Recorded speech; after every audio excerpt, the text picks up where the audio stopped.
Welcome to the So Much More podcast, where we talk with people in the custom window treatment, soft home furnishings industry, and so much more. I'm your host, Seal DeGuglielmo. My guest on the podcast today is Cheryl Sedaker. She is the owner of Cheryl Designs, and she considers herself a soft furnishings engineer, and I love that description of herself. As I frequently say, our journeys are sometimes very similar, but also very different. And I can't wait for you to hear Cheryl's story today and how she came into this industry and how she continues. I am fascinated by the people who are new and young in our industry, who are learning to do things differently and who bring a fresh perspective. But I'm also really impressed with the people who are not so new and still have the enthusiasm and the excitement for running their business. And Cheryl definitely falls into that category. She's really just such an upbeat, positive person that I hope you really enjoy hearing Cheryl's story today. Hi, Cheryl. Thank you so much for meeting with me this morning. I've been waiting for a long time to be invited, so I'm thrilled to be here. You've been on my list from the beginning, but it's a long list I'm trying to get through here. So, and we were just saying, we usually get to see each other a couple times a year at either New Jersey WCAA meetings or the conference and things like that. So it is, while Zoom does not take the place of being in person, it sure is nice to see your smiling face today. Well, thank you. I feel the same way. I have a business meeting every Tuesday morning at 7:15. Mm-hmm. It's called Business Network International, or BNI.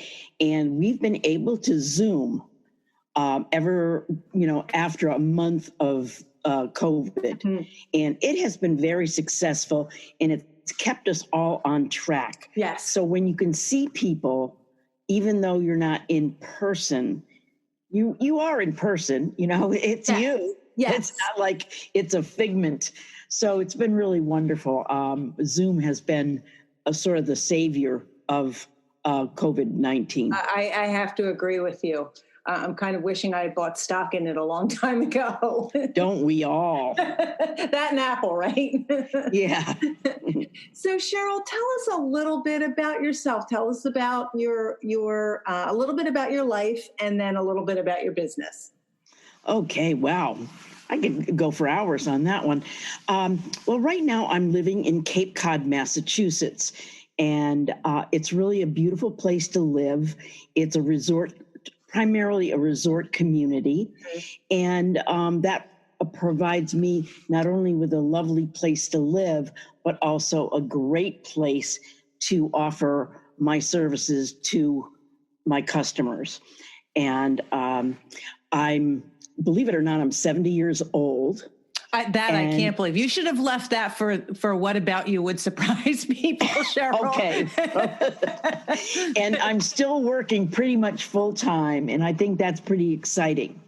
But I grew up in the Schenectady area near Albany, New York, and I went to high school there and then went on to college to Fashion Institute of Technology, FIT in New York.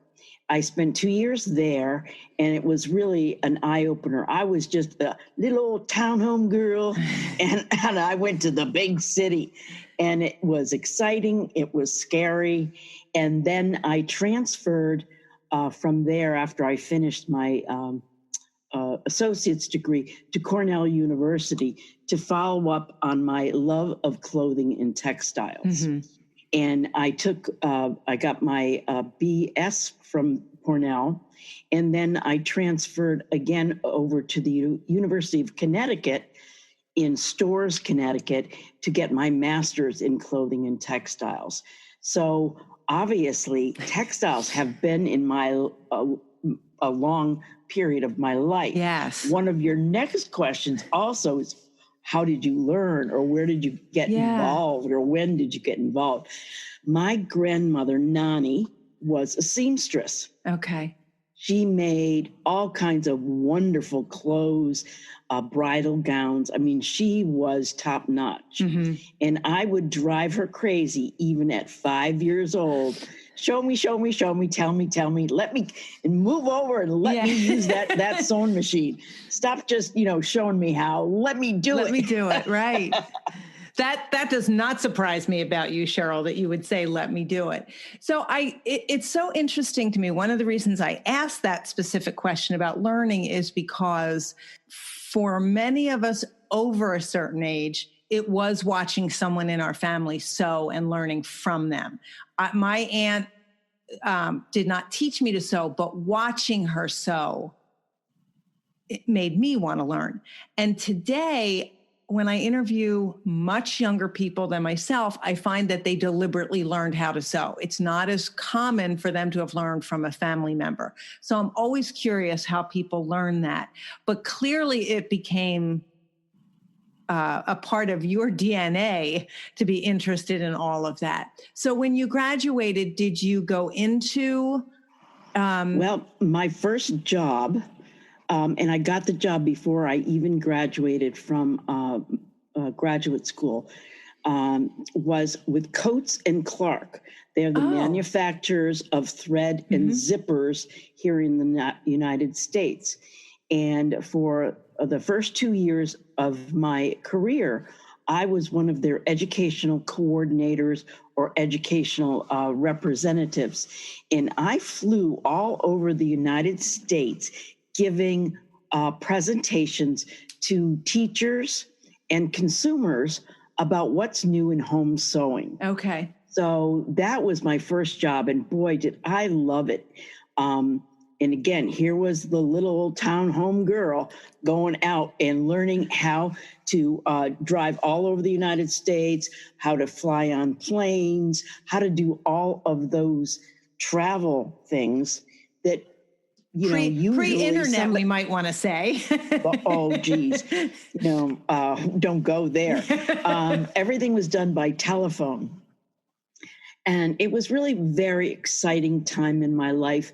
And I think it gave me a lot of confidence about who I was and, how I handled myself. But it was scary. I remember the first time, the first day I was out with my supervisor and another sales rep. And, you're fumbling for your, you've got to pay for your meal and you've got to do all of this. And I remember being at at the cash register, and they had a bowl of like candies and stuff like that. My handbag got looped over that and knocked it all over. Oh my goodness. And that was like my first day. And I thought, oh my God, I'm not going to last. And that's one of those embarrassing moments. All those years later, you still vividly remember that. Oh yes, absolutely. Yeah. And look how far you've come from there. I know, yes. So I did that for 2 full years.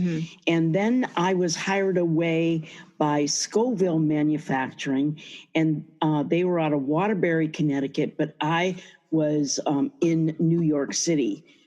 Coates and Clark was both in New York and Connecticut. And so Scoville Manufacturing did zippers and snaps also, but for garments, like 7th Avenue, New York, 7th Avenue. Believe me, I was walking the streets of 7th Avenue in New York, calling on the garment industry. Oh my goodness.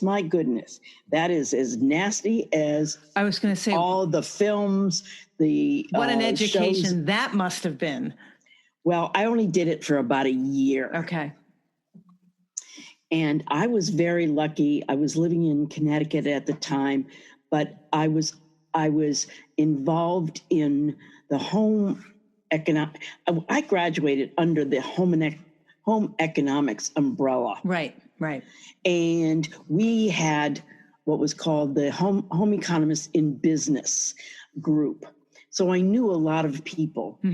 And one woman recommended me for a job.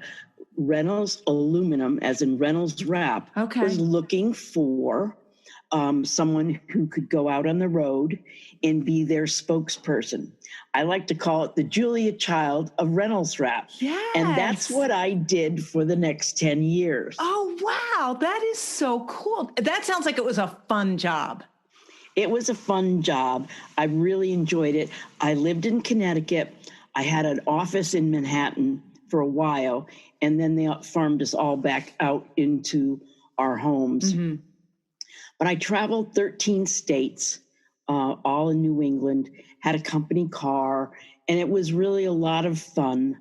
And again, met a lot of people, did a lot of different things, and it was a great job for 10 years. Okay. So tell us about how you started this job, this business, not this job. The new business? Oh, my goodness. Well, you have to step back just a little bit, and I'll give you a couple more details, and then I'll get into that. When I came back from vacation 30-some years ago, and I arrived back from vacation, and there was a voice recording on my voicemail that said, Cheryl, this is your boss, Susan. Would you mind giving us a call as soon as you return? I need to speak with you. Well, I said, but the other message that I got on my machine said, hey, Cheryl, I heard you lost your job. What are you going to do? Oh, my goodness. So I said, I bet something's up. Yeah. And so I called one of my other colleagues, and they said, yeah, we were all called into Richmond. We were all let go, and c'est la vie. And I said, oh, boy. So the next morning on Monday, I called in, and the food service division, I was with the consumer division. The food service division was interested in talking to me because I was very friendly, and I always knew all the other people in the company. I didn't just keep to my own. Right. I was always networking. So lo and behold, within a couple of days, I was hired as a sales rep for the Boston territory, and I ended up moving to the Boston area. Mm-hmm. So that's how I got from Connecticut to Boston, and I worked for Reynolds for 26 years total. Oh, wow. But in the meantime, Alcoa bought Reynolds, mm-hmm. and that started, and that was in 2000, and that was sort of the beginning of the end. As big companies buy the smaller ones, yes. Guess who gets to rift mm-hmm. or let go. So in 2005, they called me and said, hey, Cheryl, wouldn't you like to come in and have a little chat? And I said, sure, I'll love to chat. And part of it was done on one of those little machines that, you can hear the voice. It's almost like a Zoom meeting. Yeah. So HR was there, and one of the others, plus my boss, was mm-hmm. in a room, and they let me go. And they gave me my pension, they gave me my medical for a while, and they gave me a severance. And I mm-hmm. said, yippee! Now I get to do what I want to do. And I was a happy woman. And I remember that was May 1st, 2005, and that was launched me to the business I have today. Oh, wow. So it's so fascinating to me, Cheryl, and I know this about you. I know what an upbeat, positive person you are. There are not a lot of people who hear, Cheryl, we're letting you go, and think, whoopee. Not many people go there. Well, the corporate culture had changed completely in 5 years. Yeah. People that shouldn't have been bosses were bosses. Mm-hmm. Their managerial skills weren't really good. And, you were treated like slaves, basically. You were given more territory, but no more money. Right. You were told to work 3 times as hard, but no recognition. And by the way, nobody's going to get a bonus that you were promised. Right. So, I was very happy to be let go. Mm-hmm. And I knew what I wanted to do in my head, but I didn't know how I was going to get there. Okay. So for the next 5 years, I made the journey of looking for and honing in on what I really wanted to do. Specifically, I thought I was going to just do since it's a boating community here on Cape Cod, I thought my niche would be like outdoor things like patios and boating and all of that.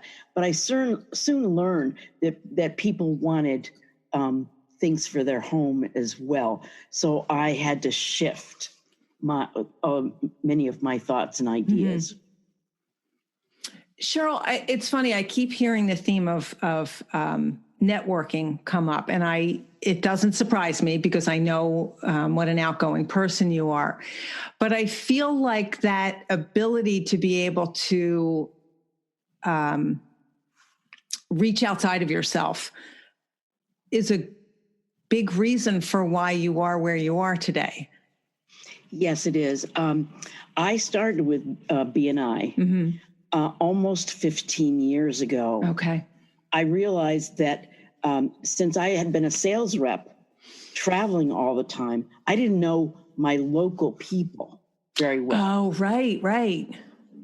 And I just moved to the Cape in 2000.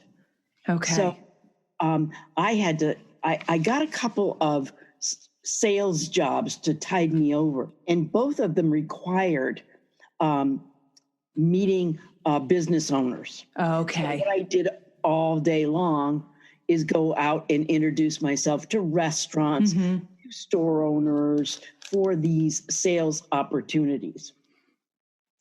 And so those are what got me started in networking. And so I joined the chambers, got involved with all the chambers, and then I heard about BNI, and I began BNI with one of the companies that I was representing.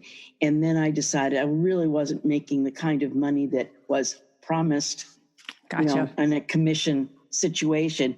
And I said, I'm just going to go for it whole hog. And I'm going with Cheryl Designs. And I'm going to get my name out there.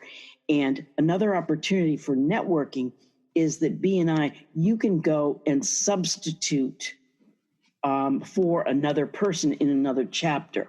Okay. If they're going to be missing one, they call you and ask, could you sub for me? And I would do that several days a week. Okay. To get to know all the other chapters on the Cape.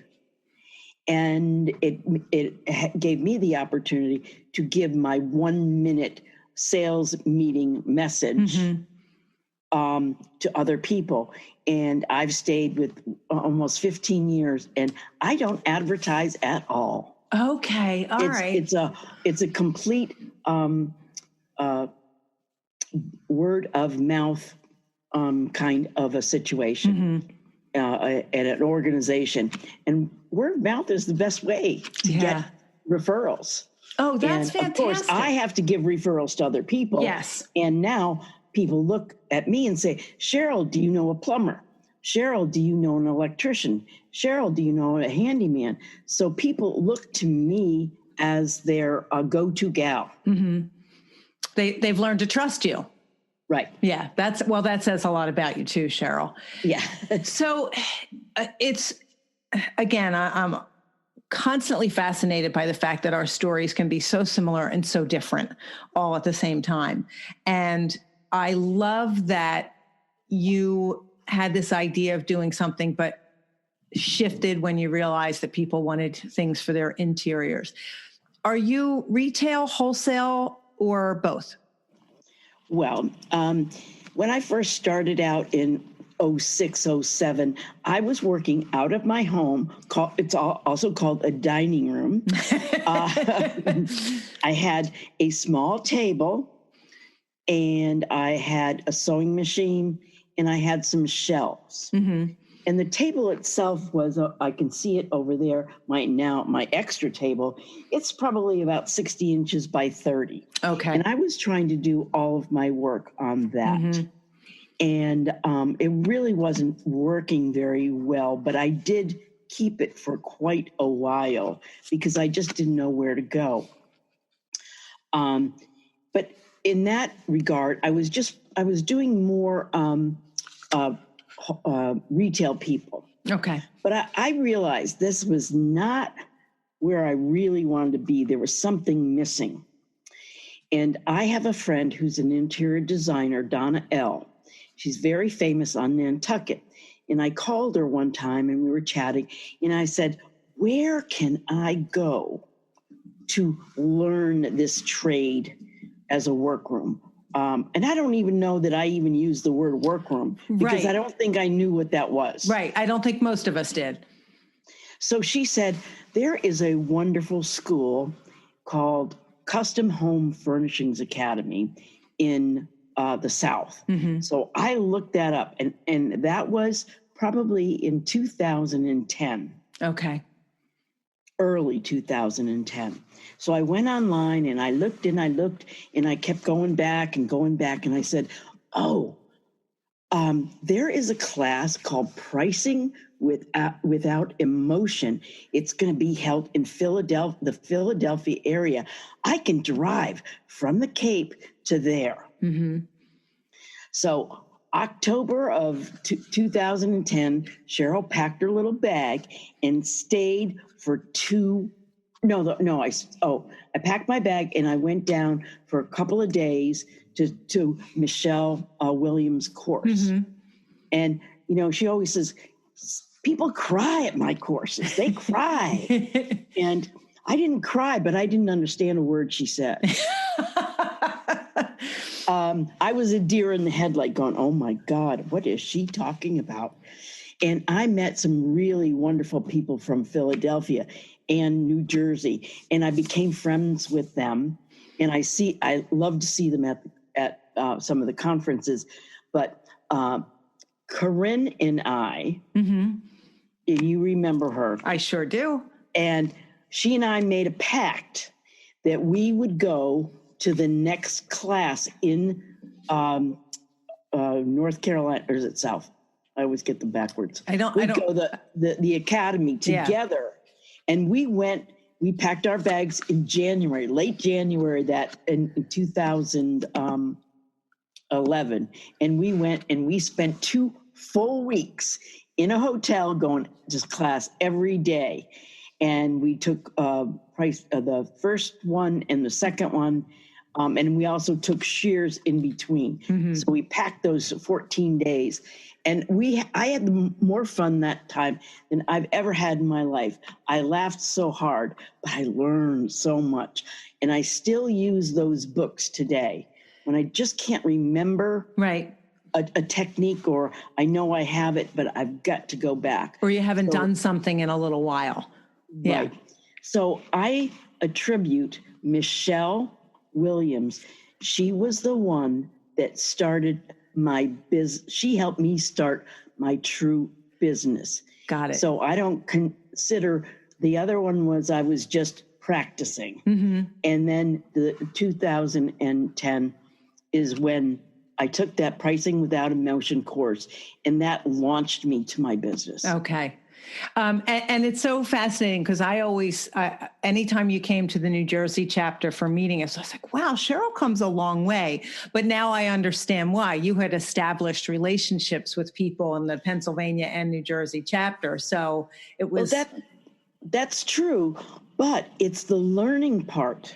That's the other thing that's always fascinated me about you, because at a time when, you admitted how old you are. So at a time when many people would be saying, well, time to slow down, I've been in classes with you, and your enthusiasm and your excitement about learning is contagious.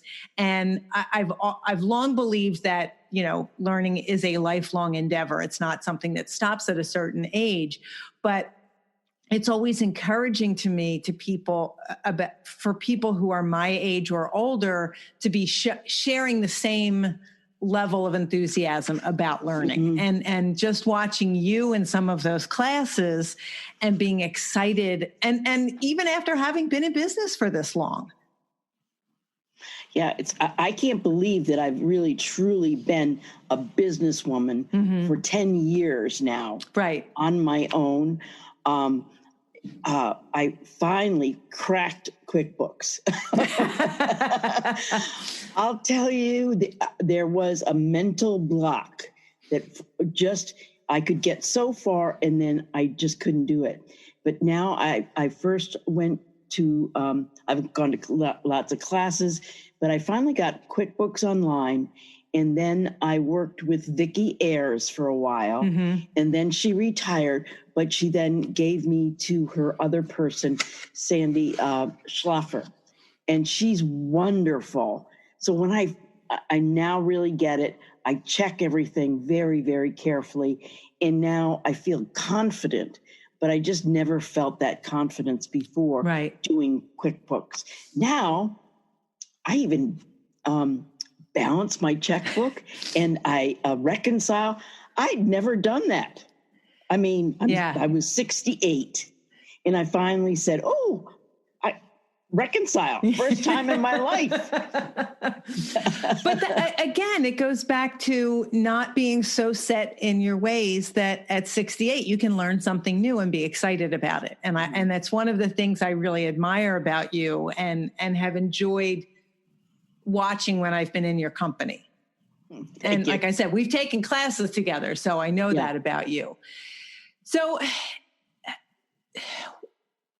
in all of this, especially because you got a pension from Alcoa, did you ever get to a point with this business where you said, yeah, I don't need to do this anymore, I quit? Oh,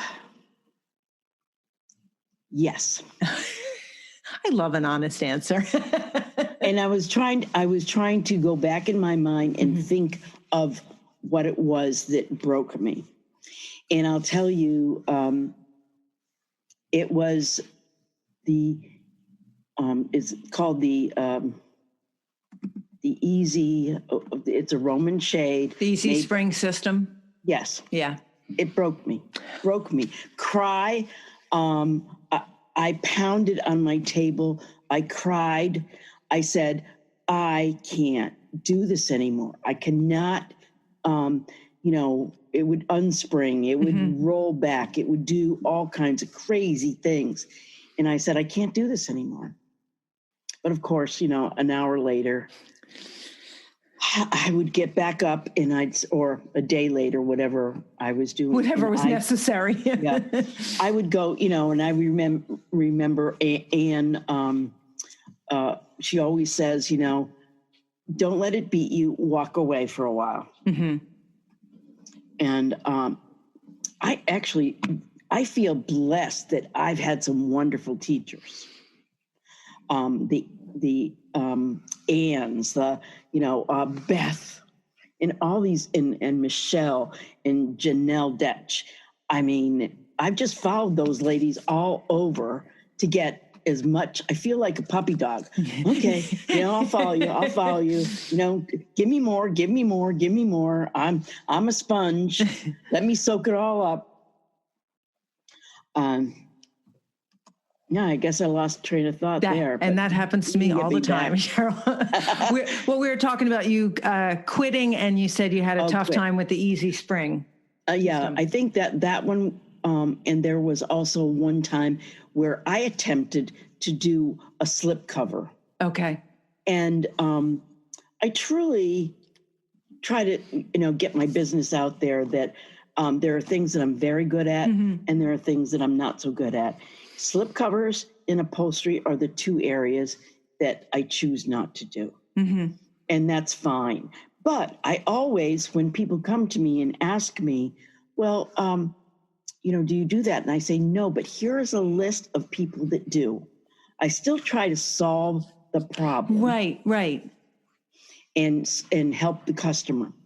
One other thing that we started on about whether I was retail. Oh, right. Or, we didn't follow up wholesale. On that. I forgot that train of thought. So originally it was sort of more retail people. Then when I took Michelle's class and I went to the academy, I said, okay, now I know my target market. Now here is who I'm going to go after. So I went and I networked all of the interior designers that are local on the Cape. And I was doing some work for a furniture store and their interior designers. So that got me started, and I just did pillows and things like that. And then again, I started to really network with the designers, go chat with them, introduce myself. And so now my bulk of my business is wholesale. Okay. But during this pandemic, we had to pivot and shift. We sure did. Make some changes. And really, I'm not about to turn work down. So I have been doing a lot of cushions and pillows and draperies and things for homeowners. Okay. That I do, I prefer working with the interior designers, but not all of them are very busy at the moment. Right. And that's the nice thing. It's your business. As things pick up again, you can choose to stop working with retail people if that's what you want to do. Yeah. I want to jump in and take a moment to thank the sponsors who make it possible for me to bring you the podcast each week. My sponsors are people in the industry that I have personally had a connection to, purchased from, or used their services. So it makes it really easy for me to tell you about them and the great things that they have to offer. Because I feel so strongly about education in our industry, I'm thrilled that as the owner of the Curtains and Soft Furnishings Resource Library, I can use the resources of the library to help support the podcast. The library hosts the industry's largest curated collection of educational resources for the custom home furnishings professional. Membership to the library gives you access to a wealth of downloadable reference materials, videos, live events, as well as a community of support to help you develop your design, sales, and fabrication skills, and to grow or start a business. Join the library today at csfrl.org. Angels Linings would like to invite you to become part of their family. With reputable lining comes exceptional customer service. Trust them with your linings like I do. You get 2 Tootsie Pops with every bolt of lining you receive. For smiles, satisfaction, and a sugar kick all around, call Angels Linings at 1-800-450-9368. The Workroom Channel is the premier online training provider for professional fabrication skills. Go to theworkroomchannel.com to browse the selection of anytime access courses created by industry experts. Watch detailed demonstration videos, download companion materials, and participate in private course discussion boards with your instructor and classmates from around the world. Start your course path today at theworkroomchannel.com. If you've listened to the podcast, you know how much I've learned from Michelle Williams. And I think most of my guests have mentioned taking at least one of her classes or gotten coaching from her. Her business is Scarlet Thread Consulting. Michelle loves to work with creative business owners to help them understand all aspects of their business and to use their gifts and talents to make it profitable. Michelle is a strategic profitability coach certified in the Profit First methodology, and she can be reached at scarletthreadconsulting.com. I've also mentioned my membership with the WCAA, and I'm now a gold level sponsor, where education, networking, visibility, and industry discounts are just a few of the benefits that are offered to our members. The Window Covering Association of America is the only national nonprofit trade association that's dedicated to the window coverings industry and the dealers, decorators, workrooms, designers, and installers that make up our membership. Join today at WCAA.org. WCAA, where you are never in business alone. I've also been extremely fortunate to be able to work with Merrill Y. Landis Ltd. It's a family-owned and operated custom workroom and product distribution company to the trade with over 70 years of experience. And in addition to their custom work, they offer a wide variety of decorative drapery hardware. They offer stout and flare 21 fabrics. They have Roman shade operating systems and assembly kits. They have motorization and workroom supplies, and they serve both designers and workrooms. And you can check out the MYL Advantage at mylLTD.com. What would you say have been among some of the biggest challenges for you to get your business going and get started? And keep it going. I think first was QuickBooks, and really, for until 2 years ago, I was still doing invoicing and estimating on a little spreadsheet of my own. Mm-hmm. And so paperwork, and really now I feel I've taken all the courses you possibly can take, including Profit First, by the way. Mm-hmm. Now that I embraced with both arms, all my legs, and every hair in my head. That has worked out so well for me. And anyone who has not embraced that, or at least taken a look at what Profit First is, and Michelle Williams' course on it, it's such a simple system. You can make it as complicated as you want, or you can keep it simple. Yes. Simple. And I just did baby steps. Mm-hmm. Baby steps first. And now it's my Bible. I think I took it about 5 or 6 years ago for fun. Every once in a while, I send Michelle my spreadsheet for the month. Mm-hmm. And she goes, "You go, girl," and I'm small. I am a small workroom. I mean, and I do have a helper, mm-hmm. but with COVID, she's not come in a lot. Right. So I'm small, but I feel like I'm mighty. I was just going to say, have the passion. Yes. And I think the numbers are not based on how high they are, but with Profit First, I discovered the same thing, is that if you, first of all, you're paying attention more, but secondly, you're setting aside money from the very beginning. And I've told the story a million times. The first year that I did Profit First and set aside the money for our taxes, and I had sent that money to an account that I couldn't write a check for or use a debit card. I had to go to the bank to withdraw the money. And I was literally giddy in going to put, because my husband finished our taxes and holy crap, look how much we owe. I'm glad you made money, but look at this. And I was like, I've got it. I had almost exactly saved what we needed. And I was so excited to withdraw that money, put it into our joint account, and pay our taxes, because it affected us not at all. I had that money set aside. And that was a new concept for me as well. And I'll put a link in the show notes. Michelle has a lot of these courses on her website if people are interested. So I will put a link there for anybody who's interested. Yeah. It's probably the most valuable business course I've ever taken. Okay. To really push my business to be a business. Okay.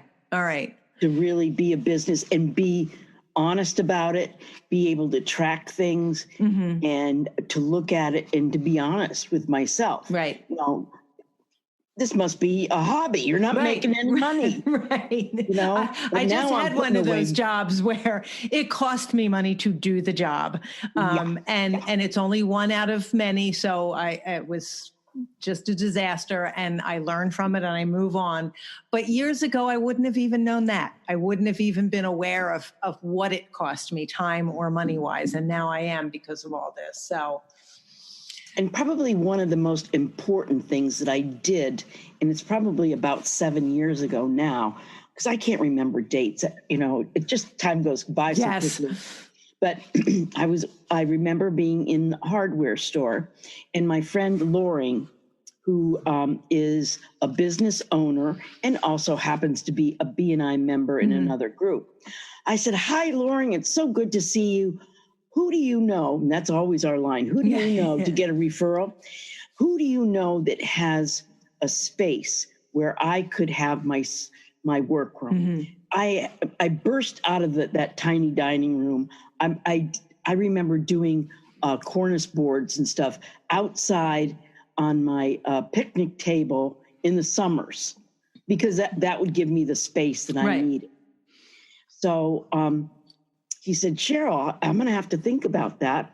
And so 15 minutes later, he called me and he said, "Cheryl, would you like to come over and see your new space?" Oh my goodness.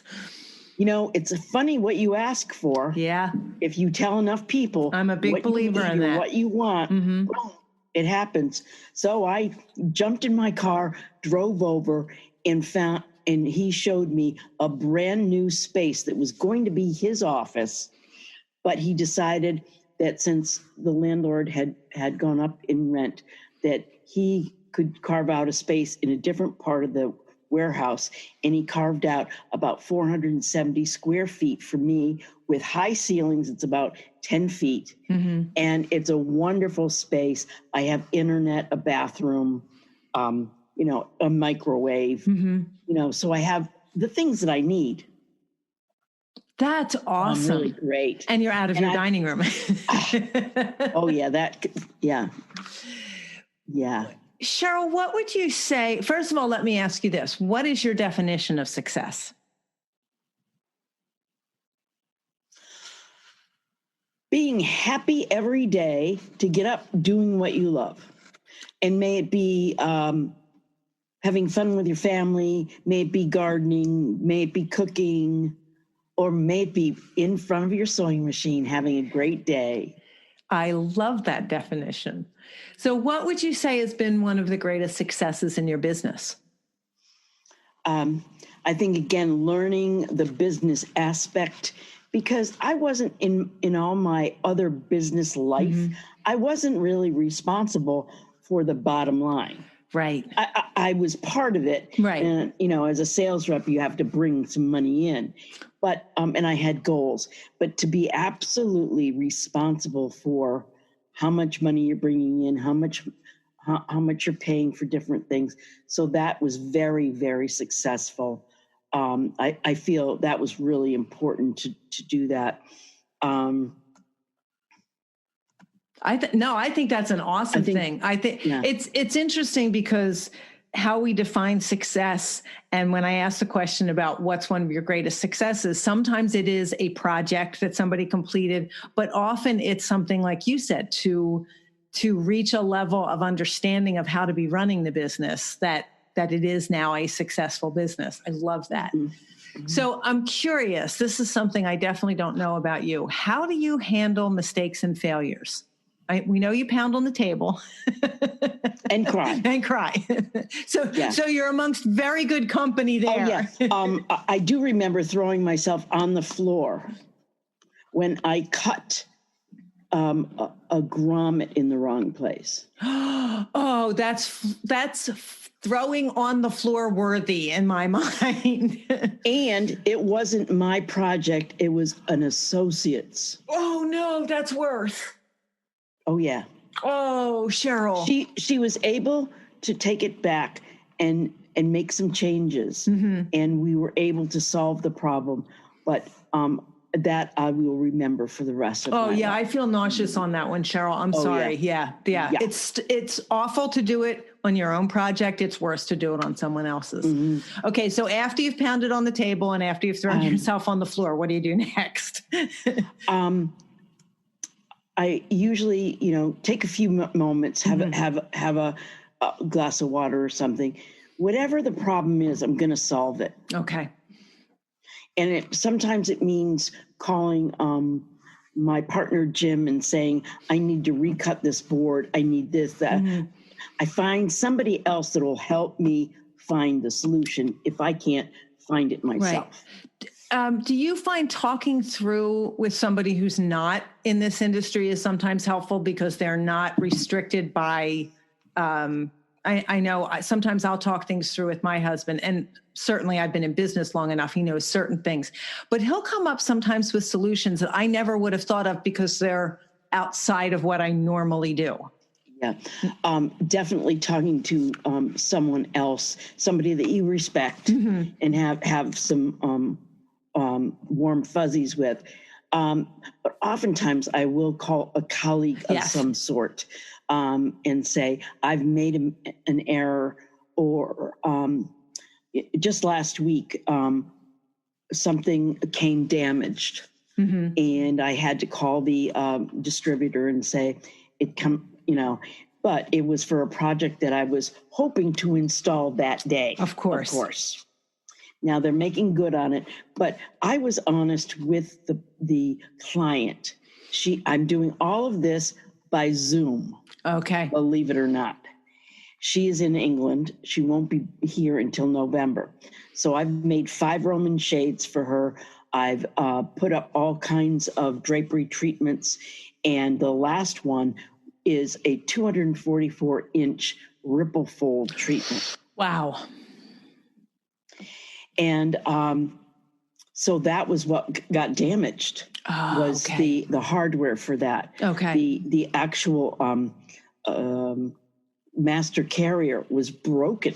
Oh, wow. When I opened the package. And it was wrapped to the nth degree. And it was also scuffed. So something happened in shipment, probably. But the actual package, the tube, was perfect. Okay. So you could not physically see anything from the outside. Okay. So I just got I said, okay, got on the phone and ordered a new one, number one. But second of all, I just told the truth to the client designer. I said, there has been a delay due to the fact it was damaged. I'm working on the treatment, but it's going to be just delayed another couple of weeks. They couldn't care less. They're not going to be here. But instead of just saying, oh, well, everything's hunky-dory, the truth first. And then, and she knows, just take care of it. You're good. That's your reputation. Yeah. Yeah. But if I make a boo-boo on the table and I'm about to, scream and holler, and, you drop glue on something, or, you order some more fabric, you just go get it done. And if you can get away not with telling the customer that you had to order more fabric. Yeah, they don't need to know every detail. Yes, yeah. But fix it as fast as you can without damaging your reputation or damaging the product or your relationship. So we're allowed to have a little drama when we make a mistake. We just have to move on from it. Yes. So you've mentioned the classes that you've taken and how they've impacted you. Are you a book reader, Cheryl? Are there any business books or other kinds of books that have impacted you in any way? Well, I am a nut about reading books on tape. Well, whether it's usually for pleasure, not so much for business. But I have to admit, I've enjoyed some of the books that are relatively simple. And I did read Profit First cover to cover. And I try to share that with almost every business owner too. I can.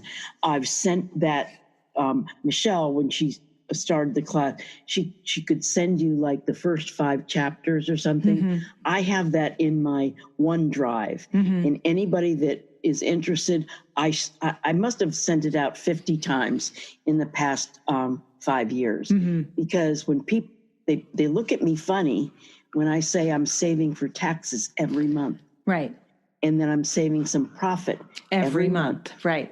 And I'm paying myself a salary every month. Yes. And I watch it grow every month too. Yeah.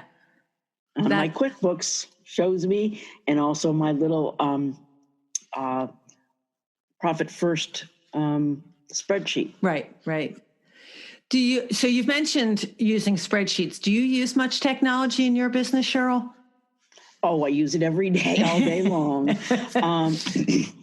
Certainly, I use a smartphone for taking photos and things like that. I have a couple of iPads, but I use them for my pleasure generally. Okay. I don't use Evernote. I've taken a couple of courses, but somehow that just never. It didn't resonate with you. Yeah. I mean, I get it, and I think it's great. And I think maybe one day when you and I can actually sit down together, maybe, and I would like to learn how to use it so that it really is my notes are by hand and stuffed in a folder. Okay.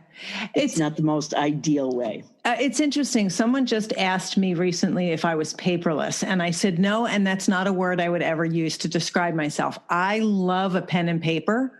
I love to draw with a pencil. I love to sketch things out. So I can't imagine ever not doing that. I've just found some more technology-based ways to do some of it. And in the very beginning, a folder with paper in it was how I did every single job, and it worked for me for a really long time. Cheryl, do you do any sewing for pleasure anymore? Of course I do. Every day? No. But I've made some beautiful like tunic tops and things like that. I'm just a size that, the clothes in the stores just don't fit quite right. I've got a little bit bigger middle than I'd like to have. And, I need a little extra fabric there. So when I make my own, I can, make it to my measurements. So I do that. I still make fun things for gifts. Okay. For people. I make door stops. Cute little door stops. They're really lovely door stops. My sewing machines do embroidery. Oh, nice. So I can do beautiful embroidered hand towels and kitchen towels, especially for gifts for Christmas or birthdays and things like that. So I do some. Okay. And then when I have a home in here at the Cape, and I've got one in the Bahamas, and I make pillows, cushions, draperies for my homes. Okay. So that I call more recreational or fun sewing for me. It always makes me happy when the answer to that is yes, that people sew for themselves. I'm trying to find more time to do that myself because I miss it.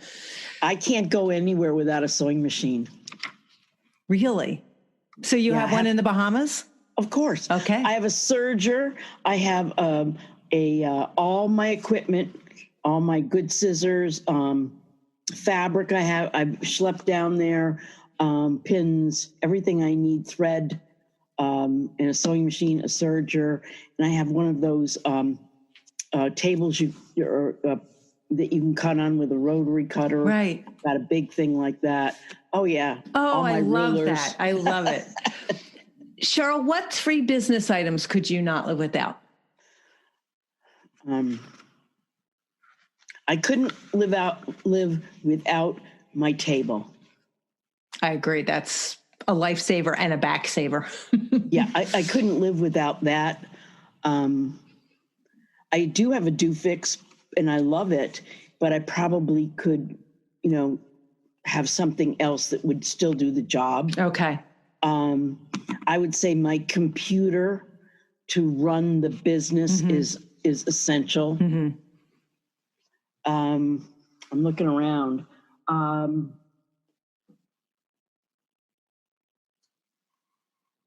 3 things. And my staple gun. I could never do projects without the staple gun with a compressor. Yeah, agree. Yeah, because my hands have lost their strength. So digging out staples and stuff like that, even sometimes holding a needle, it's a little harder than it used to be. So I need some of the tools. Obviously, a sewing machine. Yeah. Yes. And believe it or not, you wanted to ask me what you'd be surprised about me. Yes, so that is one of my questions. What about you would surprise people? I don't have any industrial sewing machines. Really? I have Husqvarna Viking heavy duty sewing machines. I have one for myself, one for my helper, and I have 2 sergers, one in dark and one in light, and both of those are also Husqvarna Vikings. So that's fascinating to me because there's a local upholsterer that I've referred some work to, and she doesn't have any industrial sewing machine. She has a Husqvarna. It's a heavy duty machine. Make no mistake. It's not like my Bernina, but it's old. I think her mother had purchased it, and it's the only sewing machine she has. And she does cushions and upholstery and pillows, and it blows my mind. I'm so amazed by that. So these heavy duty machines have held up for you. Yes, they're doing very well. They're probably in the 10 and 12 year range, and they do embroidery. Okay. They do embroidery. So I just attach a different attachment, set it all up, and they're all computerized, all of them. Okay. That is interesting and surprises me. Mm-hmm. What is your favorite thing to make?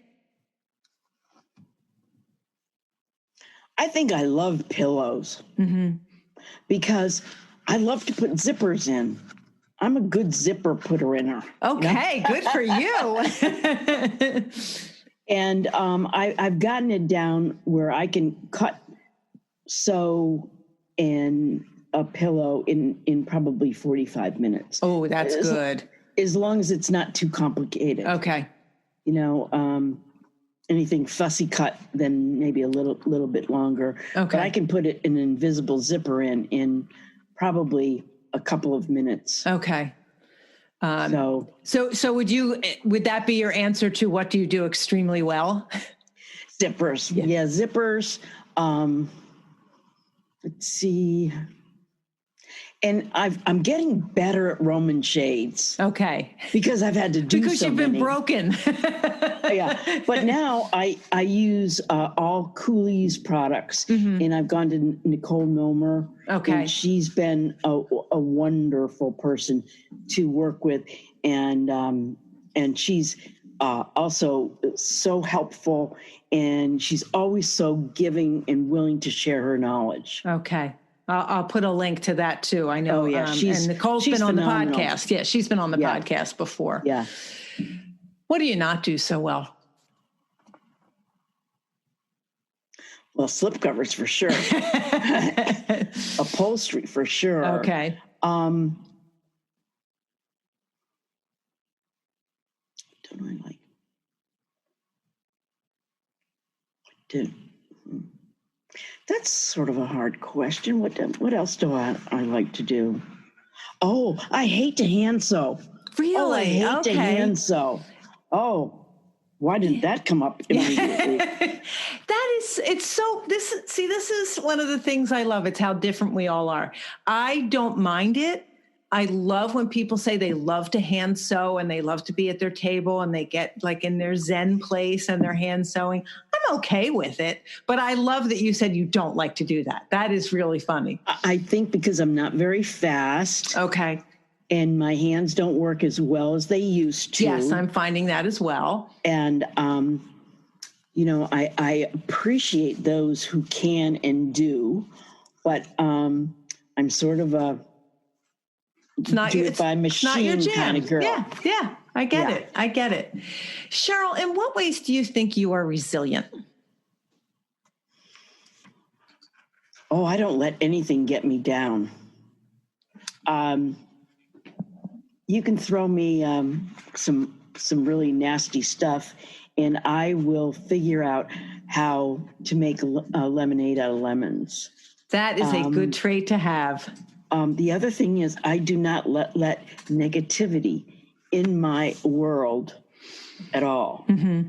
If there are negative people or negative, I don't watch television at all, except the programs I want to watch. Okay. I don't watch the news. I don't watch any newspaper or read any newspaper. And because it's mostly bad news, it's usually negative things, people slinging mud at each other. Mm-hmm.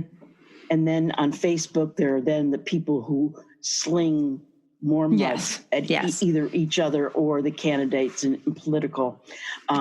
I've always said that for political, I hate them both equally. It's very simple. But negative people in my life, I have blocked. I have thrown out of my house, literally.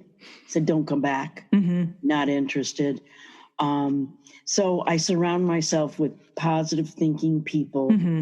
And I may be not as educated or sort of enlightened with what's happening today, but I'm a heck of a lot happier.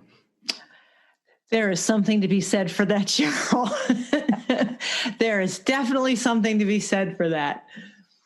What traits do you think are really important for an entrepreneur to have? First, the willingness to listen and learn.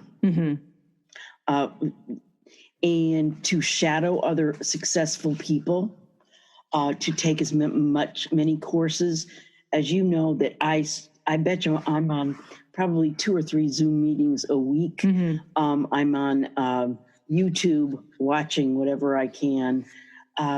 So I'm going to say learning and lifelong learning is probably my number one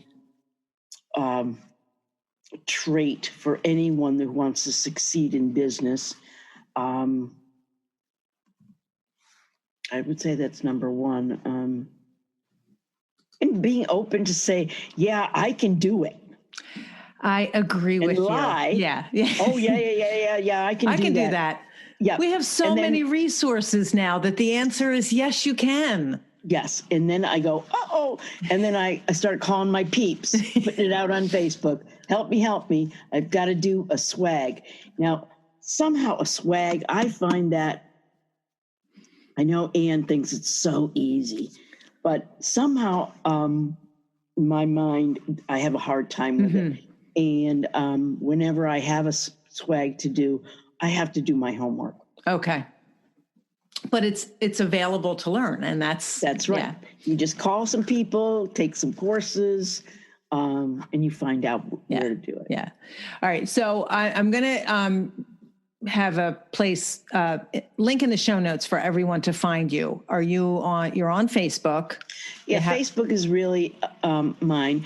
I'm not because I'm older. I'm not out there hunting business. Right. I'm looking for it, and I'm taking it in, and I do. If people are in a rush, I'll say you got your third in line, and if you can't wait for me, then you can find somebody else. I don't take more work than I can handle. Okay, that's really important for me to keep my business at a level that I can provide the service that I say I'm going to do. Okay. So you're not doing active social media work because you're not trying to get people in from that way. But I do. I know you have a website and you have a Facebook account, which I will. Right, and even my website is marginal at best. It's okay. But again, I'm not looking for. I just would love to find a couple of new interior designers in this area that would like to use me. So that I don't have to do too much retail. That's okay. So Cheryl, I'm going to ask the final question in just a minute, but I know we talked about what would surprise people about you, but when you sent me your resume, and it's a BNI resume, one of the things that they have on there is something no one knows about you. And the answer, I literally laughed out loud when I saw what it was, because we didn't talk about this topic at all. So would you mind sharing that? I would love to talk about that because it's a great story, and several of the listeners I know this about me, but not too many. Okay. In 1982, I was engaged, and he decided to drop me and marry his secretary instead. And and I was 32, not 22. So I was in a rough spot.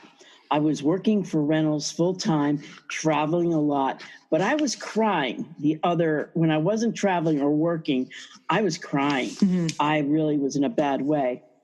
But someone called me, John Boswell, and he said, Cheryl, how would you like to write a book, a cookbook?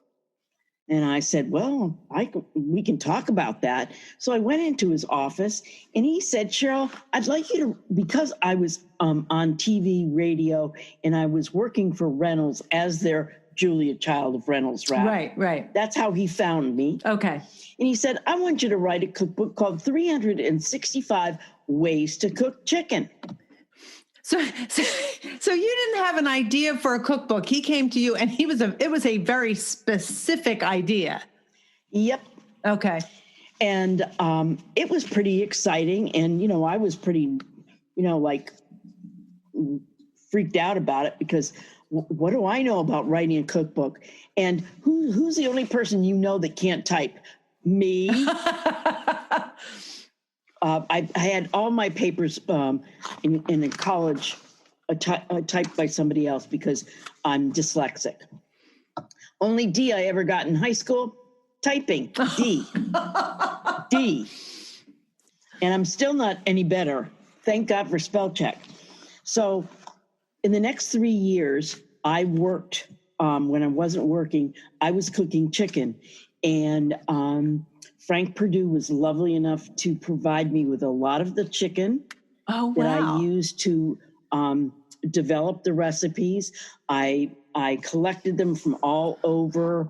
I asked friends and relatives, and when I was traveling, I'd go into a restaurant, and then I would ask the chef, geez, what was the different ingredient in there? And so I would then go home and try to make it for the consumer version. Right. Well, in 1986, is that right? Yeah, 86.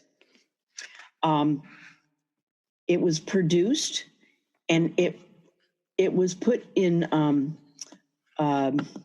what's the big bookstore on Fifth Avenue? Barnes and Noble, or yes, okay. Barnes and Noble. All of a sudden, blank. Yeah. Barnes and Noble. I walked in. And there was a huge display. Oh, my goodness. With my book. I almost fainted. I can looked imagine. At it and said, oh, my God, this is really freaky. It was really pretty crazy that there was my book. And I started getting royalties very shortly thereafter. And it helped me stop crying. And every time I got a check, I poured myself a glass of red wine, and I would sign the check, send it into the bank, and say, thank you, George. He was the man who I didn't marry. And it was really, it's quite amazing that I have sold almost 2 million copies. And I checked, it's still available on Amazon. You can still buy the book. Yes. And believe it or not, I did not make that much money, though. The book packager gets his cut. Yeah, of course. Everybody gets their cut. And I made anywhere from 13 cents to 28 cents a book. Mm-hmm. So it did help me buy, not buy, but help me put money towards the house I have in Exuma, the Bahamas. Okay. But, so that is what most people don't know about me is I'm a book author. I love that. I absolutely love that. And did you test each and every one of the recipes? See this hair? It's feathers.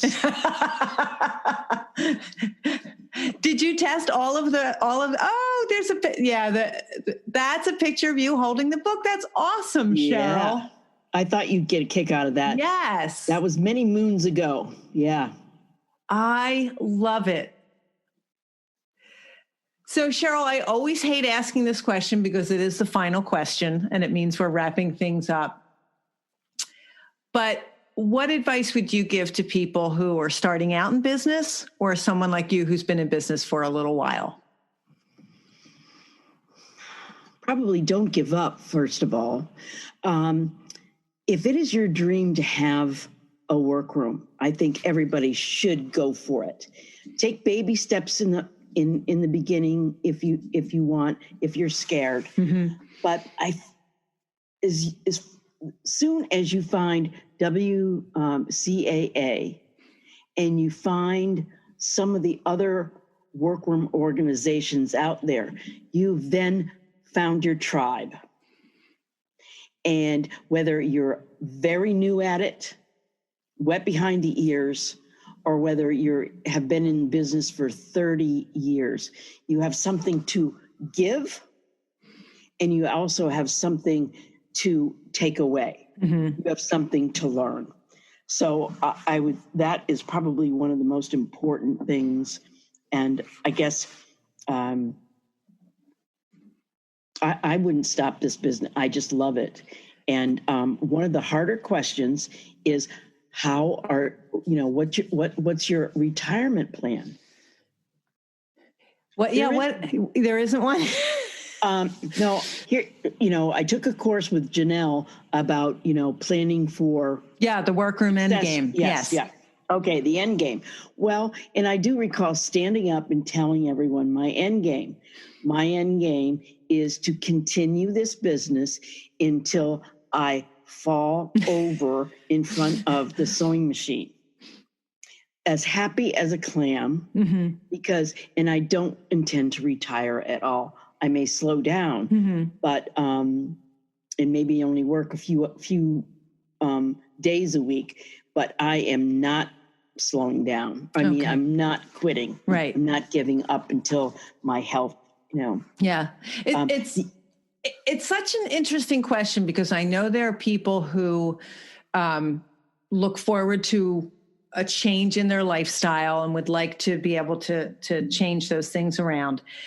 But I've also talked to a couple people who are in this industry that they're like, yeah, my friends who've retired are not exceptionally happy. They're bored. And like, I'm just going to keep doing what I'm doing because I love it. And I think that's beautiful to hear that from people. I mean, like you said, you have the idea of slowing down and perhaps working less, but not stopping. Yes. And, the only thing I forgot for the new people is, if you can find another spot outside your home, that is very, very helpful for some people to structure their business. I know that it's really helped me be able to leave the business in the evening. Yes. That was just another point that I wanted to make, is if you can find, my friend Jan, she has a place that's about 4 blocks from her house. And that works out great. Yes. Because you can leave. Yes. I've heard a number of people who have workrooms outside of their home say the same thing. I can shut my basement door, but it's still there. and I can hear it some days, where if it's more structured, as you said, that you're walking away from it at the end of the day, and it's not an option to check one more thing or hem one more panel or do one more thing. Cheryl, it has been an absolute delight for me to talk to you today. Again, I'm sorry I waited so long to reach out to you to be on the podcast, but I think the timing ended up being perfect, because it's been a while since we've seen each other, and this was really just terrific to be able to see you. My pleasure. I had so much fun talking about all the things that I do and love to share. So I'm glad to have the opportunity, and thank you for inviting me. Oh, thank you, Cheryl. One of the things I love about spending time with Cheryl is she really is a positive and upbeat person. And I just always have felt sort of energized and just really felt terrific after I've spent any time in her presence or been on a Zoom call that she was on. So I hope that you also got that from Cheryl today, because I think we can all use a little bit more positivity these days. As with many of my guests, Cheryl mentioned Michelle Williams' Pricing Without Emotion course. And in the past, that has always been an in-person course, but Michelle is now offering that on her website. And I'm going to put a link to that in the show notes. I will let you know that it is an affiliate link, and if you purchase the class after clicking on the link, I do get some money from it. I do have to let you know when I use affiliate links, and I sometimes do that with books and things that are on Amazon that I mention. So if you're interested in finding out more about Michelle's class, just click on the link in the show notes, and it will take you there, and you can find out more about the offer. Thanks so much for listening. I hope you have a great day.